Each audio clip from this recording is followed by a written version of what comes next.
नमस्कार दोस्तों, आज हम आपके बीच खेती के एक बहुत ही महत्वपूर्ण विषय पर बात करने के लिए प्रस्तुत हुए हैं और उस महत्वपूर्ण विषय का नाम है हरी खाद। हरी खाद जिसे ग्रीन मैन्यूर के रूप में भी जानते हैं, इंग्लिश में ग्रीन मैन्यूर कहते हैं। इस हरी खाद की ज़रूरत क्यों पड़ी? हम आज इस दौर में जी रहे हैं जहाँ पर एक बहुत ज़्यादा रासायनिक खादों का प्रयोग हम कर रहे हैं। यूरिया है, डीएपी है, एनपीके, एमओपी और कई तरह के माइक्रोन्यूट्रिएंट का हम उपयोग अपनी खेती के लिए और फसल के उत्पादन के लिए हम किए जा रहे हैं। लेकिन उन रासायनिक खादों का प्रतिकूल प्रभाव हमारी भूमि की उर्वरा शक्ति पर पड़ रहा है। भूमि की उर्वरा शक्ति को बनाए रखने के लिए और उसको बढ़ाने के लिए हमें हरी खाद का उपयोग करना पड़ रहा है।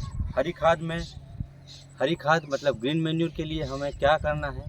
जो लेगुमिनेसी फैमिली के जो क्रॉप हैं, जैसे ढेंचा, मूंग, उड़द, उसके अलावा सनई हुआ, ग्वार हुआ, ये सारी फसलें हम ग्रीन मैन्यूर या हरी खाद के रूप में उपयोग कर सकते हैं। लेगुमिनेसी फैमिली के इन क्रॉप का सबसे महत्वपूर्ण उपयोग यही है कि ये बहुत जल्दी खेत को कवर कर लेते हैं। इनका वेजिटेशन इतना जल्दी ग्रो करता है कि अगली क्रॉप हम उसको ग्रो कर सकते हैं। हरी खाद एक महत्वपूर्ण लोकप्रिय फसल इसलिए भी बनी हुई है क्योंकि इसको खेत में उगाया जाता है और उसके बाद इसको इनकॉर्पोरेट मतलब उसको उसी के अंदर में मिला दिया जाता है जोत के द्वारा, चाहे कल्टीवेटर के द्वारा, चाहे डिस्क हैरो के द्वारा, चाहे प्लाव के द्वारा, और उसके द्वारा जो है मिट्टी की उर्वरा शक्ति में बढ़ोतरी होती है। जी हाँ, ये लेगुमिनस क्रॉप हैं और इसका महत्वपूर्ण उपयोग इसलिए है क्योंकि ये वातावरण से नाइट्रोजन को भूमि के अंदर में फिक्स करता है और इसके अंदर भी खुद कई नाइट्रोजन, उसके अलावा फास्फोरस और पोटेशियम और जितने भी रासायनिक पदार्थ होते हैं जो हमें हमारी भूमि की उर्वरा शक्ति को बढ़ाते हैं, इसमें प्रेजेंट होते हैं। जी हाँ दोस्तों, हरी खाद में आज हम यहाँ पर अपने खेत में खड़े हैं। ये आप देख सकते हैं कि हमने एक ढेंचा क्रॉप लगाई है। करीब हमने 14 एकड़ फील्ड में हमने अपने हरी खाद का इस्तेमाल किया है ढेंचा के रूप में। इसकी बुआई हमने 19-20 अप्रैल में की थी और आज करीब 2 महीने बाद इसकी हम आज भूमि के अंदर में इनकॉर्पोरेट, इसको हम प्लाव के द्वारा, डिस्क के द्वारा हम कर रहे हैं।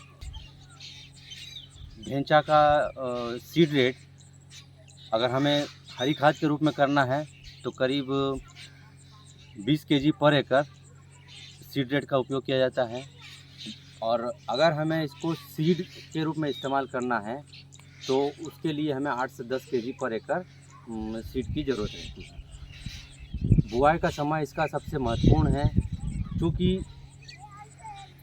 ये एक हरी खाद के रूप में इस्तेमाल की जाती है जो रबी और अगले खरीफ सीजन के बीच के समय में उगाई जाती है। रबी का समय मतलब हम गेहूं की कटाई के बाद और धान की बुआई से पहले जो हमारा खेत खाली रहता है, उस खाली खेत में हम मार्च से लेके अप्रैल का समय बहुत ही इसका महत्वपूर्ण है और उसी समय इसकी बुआई की जाती है। हरी खाद के रूप में उपयोग करना है तो इसको 40 से 60 दिन के अंदर में, जब इसमें फ्लावरिंग स्टेज आ जाती है, तब इसको भूमि के अंदर इसको मिला दिया जाता है। और अगर हमें बीज के पर्पज़ से इसका उपयोग करना है तो इसकी बुआई का समय तो वही रहेगा, लेकिन तुड़ाई का समय या हार्वेस्टिंग का समय लगभग सितंबर अक्टूबर तक रहता है, जब इसका बीज अच्छे से मैच्योर हो जाता है। चूँकि हमने ये हरी खाद के रूप में लगाया है, इसलिए आज हम करीब 2 महीने के बाद इसका भूमि के अंदर में हम इसको मिला दे रहे हैं। इसके मिला देने से हमें क्या फ़ायदा हो रहा है, क्या फ़ायदा होगा, इसके बारे में मैं आपको बता देता हूँ। फ़ायदे में सबसे पहले मिट्टी की उर्वरा शक्ति में सुधार होता है। मिट्टी की उर्वरा शक्ति मतलब इसकी भौतिक, रासायनिक और जो जैविक दशा है उसमें सुधार होता है। मिट्टी के अंदर सभी जो सूक्ष्म जीव हैं उनकी संख्या में बढ़ोतरी होती है। रासायनिक उर्वरकों का प्रभाव कम होता है। चूँकि ये जैविक रासायनिक और भौतिक दशा में सुधार करता है, इसलिए इसका पर्यावरण पर प्रतिकूल प्रभाव भी नहीं होता है। ये सकारात्मक प्रभाव पर्यावरण पर डालती है। इसके अलावा जल धारण क्षमता में भी वृद्धि होती है भूमि के, सूक्ष्म जीवों में की संख्या में वृद्धि होती है, जैविक विविधता बढ़ती है हमारे अपने खेत में, और फसल के उत्पादन में वृद्धि होती है। क्योंकि ये सारे फ़ायदे इस ग्रीन मैन्योर या हरी खाद से हमको मिलते हैं, इसलिए इसका उपयोग हमें हर साल करीब 5 से 10 एकड़ हमें इसका इस्तेमाल, इसको भूमि में उगाकर इसको भूमि के अंदर वापस मिला देना बहुत ही लाभप्रद होगा। जी हाँ दोस्तों, मिट्टी में मिलाने का समय बहुत ही महत्वपूर्ण है ढेंचा फसल के लिए, क्योंकि समय से पहले अगर इसको हम भूमि में मिला देते हैं तो इससे हमें जो कार्बनिक पदार्थ और नाइट्रोजन हमें प्राप्त होने वाला है वो हमें प्राप्त नहीं होगा पर्याप्त रूप से। और वही है कि अगर इसे हम समय से बाद में अगर इसको मिलाते हैं तो चूंकि इसका डंठल मोटा हो जाएगा, इसका रेशा ज़्यादा आ जाएगा, उसकी वजह से इसको सड़ने और गलने में बहुत ज़्यादा समय लग जाता है। इसलिए इसका मिट्टी में मिलाने का समय बहुत ही ज़रूरी है, जो कि हम फ्लोरिंग स्टेज कहते हैं, 40 से 60 दिन। 40 से 60 दिन। ये देखिए, ये हमारा आज करीब 60 दिन का ये फसल हो चुका है और इसे आज हम इसमें मिट्टी के अंदर में हम मिला रहे हैं।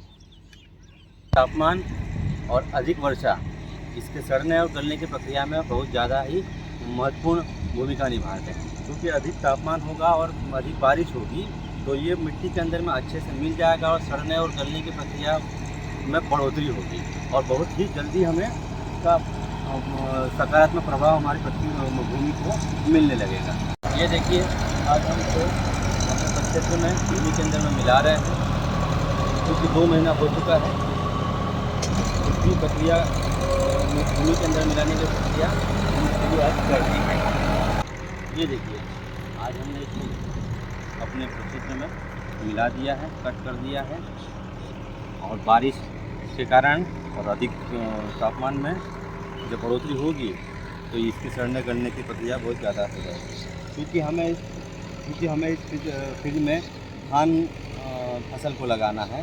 धान फसल के लिए ढेंचा का ग्रीन मैन्योरिंग बहुत ही ज़्यादा महत्वपूर्ण होता है। उसकी वजह से हमें अपने धान फसल में नाइट्रोजन, पोटास और फास्फोरस देने की ज़रूरत कम पड़ती है।